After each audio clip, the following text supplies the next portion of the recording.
할렐루야. 오늘도 참으로 좋은 날 생명의 삶으로 시작하는 여러분 모두에게 하나님의 놀라우신 크신 은혜가 넘치기를 주님의 이름으로 축복합니다. 저는 오늘 요한복음 15장 1절에서 8절 말씀을 본문으로 기도와 말씀으로 주님과 연합하라 라고 하는 말씀을 전하기를 원합니다. 요한복음에 아주 자주 나타나는 문구가 있는데요. 그것이 바로 나는 무엇이다 라고 사용되고 있습니다. 예수님이 참 포도나무라고 말씀하시면서 아버지 하나님을 농부에 비유하셨는데요. 이는 이사야 5장에서 하나님께서 이스라엘이라고 하는 포도원을 조성하시는 비유를 떠올리게 합니다.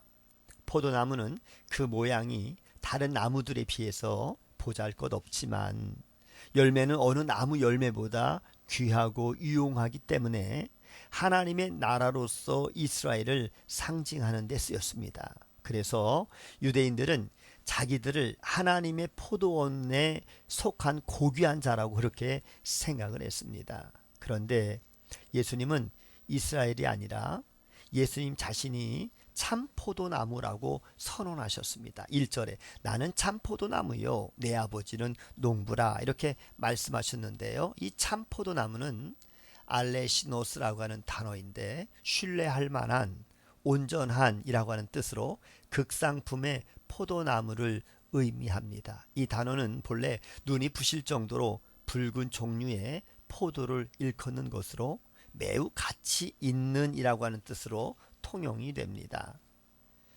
그리고 이 포도나무인 예수님께 붙어 있다 하더라도 열매를 맺지 않는 가지는 모두 아버지에 의해서 제거될 것이라고 가지치기가 될 것이라고 가르치십니다. 2절 말씀에 포도나무 가지를 깨끗하게 한다라고 하는 말도 열매를 맺지 못하는 가지를 쳐낸다는 뜻입니다. 이는 유대인들이 지금껏 하나님을 섬긴다고 했지만 실제로는 아무 열매도 맺지 못하고 있었기 때문에 버림받게 될 것임을 보여주고 있는 것입니다. 가룟 유다가 예수님과 함께 있었지만 결국 버려진 것과 일맥상통합니다. 예수님은 나머지 제자들을 이미 가지치기가 되어서 깨끗하게 된 자들로 인정하시며 포도나무이신 예수님께 붙어 있어 열매를 맺어야 한다라고 가르치십니다. 그러므로 우리는 예수님을 믿고 예수님과 연합함으로써 열매 맺는 가지가 되어야 하는 것입니다. 그런데 예수님은 이제 제자들을 떠나서 아버지 하나님께 가실 것이기 때문에 어떻게 제자들이 예수님께 붙어 있을 수 있느냐는 문제가 생깁니다. 예수님은 다시 포도나무인 당신과 가진 제자들과의 관계를 설명하시면서 열매를 많이 맺으려면 예수님을 떠나지 않아야 한다라고 말씀하십니다. 그렇지 않으면 불에 던져질 것이라고 아주 심각한 경고까지 주십니다. 이어서 예수님께서는 내 안에 거하라 라고 강조하신 후에 너희가 내 안에 거하고 내 말이 너희 안에 거하면 무엇이든지 구하라 라고 말씀하시면서 그리하면 이룰 것이라고 약속해 주셨습니다. 이는 예수님이 기도하는 제자들과 함께 하신다는 것이고 또 주님의 말씀이 제자들 안에 있을 때에 제자들이 예수님 안에 거할 수 있다라고 하는 것입니다. 이렇게 기도와 말씀으로 주님과 연합한 제자들은 열매를 많이 맺고요. 하나님께 영광을 돌릴 수 있게 되는 것입니다. 예수님 그렇게 하면 너희는 내 제자가 되리라 라고 8절 하반절에 말씀하셨는데요.